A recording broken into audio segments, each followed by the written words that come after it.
Mardi matin, c'est le jour de collecte des bacs jaunes à Longué-Jumelles.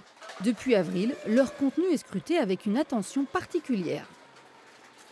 On prend la poubelle, on ouvre le couvercle, on regarde si le contenant est correct.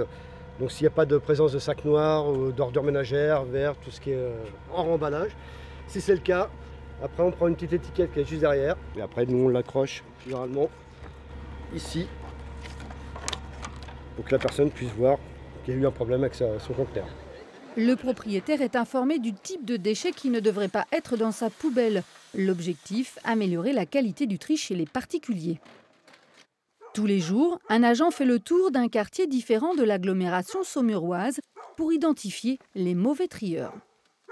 J'ai pu apercevoir par rapport aux autres bacs qui étaient donc conformes que dans celui-ci en fait il y avait des grands liens en plastique et par rapport au centre de tri qui se situe à Angers, si ça vient se mettre dans les optiques en fait ça va être néfaste et ça va les casser. La poubelle ne sera pas collectée et son propriétaire contacté par téléphone. Des efforts demandés aux habitants pour maintenir, voire faire baisser le coût de traitement des déchets.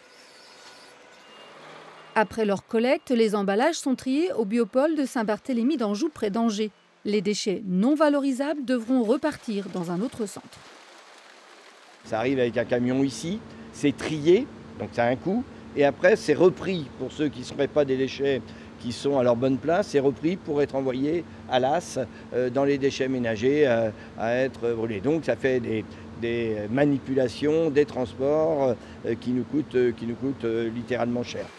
En 2023, le refus de tri, c'est-à-dire les déchets non conformes, ont représenté près de 25% des volumes traités, avec un coût de 4,95 € par habitant.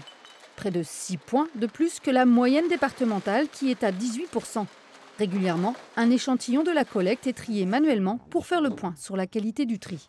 Il n'y a pas grand-chose à récupérer, de la nourriture. Si on a un doute, vaut mieux contacter la collectivité. Pour tout ce qui est encombrant, là ce sont les déchetteries. Et après, il y a le bac ordures ménagères. Le site traite les emballages de plusieurs collectivités locales, soit 30 000 tonnes par an. Les erreurs de tri ne sont pas sans conséquences sur les 28 salariés. Un geste de mauvais tri, c'est par exemple quelque chose qui ne devra pas à sa place ici, une barre de fer, une bouteille de gaz, qui peut faire une explosion, atteindre la santé ou la vie des gens qui travaillent ici et qui peuvent bloquer, casser la chaîne et arrêter la production. 95% des déchets pourront être valorisés, revendus à des entreprises de recyclage. Des recettes pour baisser la facture des habitants. L'agglomération saumuroise espère atteindre les 10% de refus de tri en 2026.